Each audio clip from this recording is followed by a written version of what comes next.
প্রিয় বন্ধুরা, এই যে আমার ছাদ বাগানের কিছু লাউ গাছ ও সিম গাছ, তো বাজারে প্রচুর পরিমাণে কেমিক্যালযুক্ত লাউ বা কদু বলে যাকে পাওয়া যায়, কিন্তু আমি চেষ্টা করছি আমার ছাদ বাগানে এই লাউ গাছ প্রায় একটা দুটো তিনটে চারটে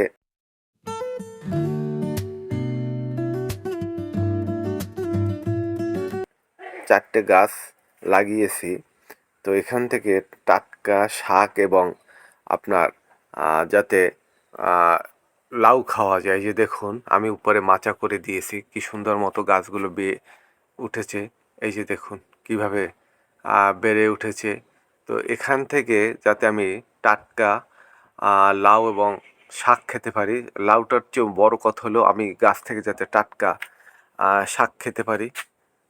এই যে দেখুন দেখুন বন্ধুরা কিভাবে এই মাচাটার উপরে লাউ গাছ মোটা হয়ে উঠেছে। এই যে দেখুন অসাধারণভাবে খুব সুন্দর মতো, ওই যে দেখুন কি মোটা হয়ে উঠেছে এই গাছগুলো। তো আমি প্রতি সিজনই বিভিন্ন শীত হোক গরম হোক বিভিন্ন জাতের এই শাক গাছগুলো লাগাই। চালকুমার লাগাই গরমের সিজনে, বা আপনার বিভিন্ন গাছ এভাবে লাগানো হয় যাতে আমি এখান থেকে আপনার টাটকা এই ক্যারেটে লাগিয়ে দিয়েছে টাটকা শাক খেতে পারি। এই যে দেখুন কি সুন্দর মতো গাছগুলো বেয়ে উঠেছে। এই যে এখানে এখানে আছে দুটো গাছ, এই যে দেখুন মাটিতে, এই যে দেখুন, আর ওইখানে আছে দুটো, এই চারটে, মাঝে একটা সিম গাছ লাগিয়ে দিয়েছে। এই যে দেখুন বন্ধুরা, এই সিম গাছটা থেকে যাতে টাটকা সিম খাওয়া যায়, কারণ বাজারে প্রচুর সিমের দাম, তার চেয়ে যদি নিজের ছাদে করে খাওয়া যায় সেটাই বেস্ট। তো এই যে দেখুন সবই উপরে উঠে গিয়েছে। তো এখানে সিম গাছটাও এখানে উপরে উঠেছে। এই যে দেখুন।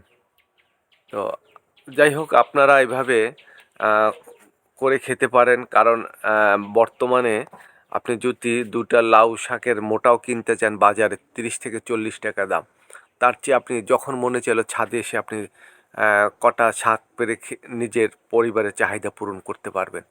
তো এভাবে আপনারা লাগাবেন, তা আশা করি পরিবারের চাহিদা পূরণ হবে এবং মনেরও তৃপ্তি হবে। তো বন্ধুরা, যদি ভিডিওটা আপনাদের ভালো লেগে থাকে তাহলে আমার চ্যানেলটাকে সাবস্ক্রাইব লাইক করে আমার পাশে সাপোর্ট দিয়ে পাশে থাকবেন। ধন্যবাদ সবাইকে।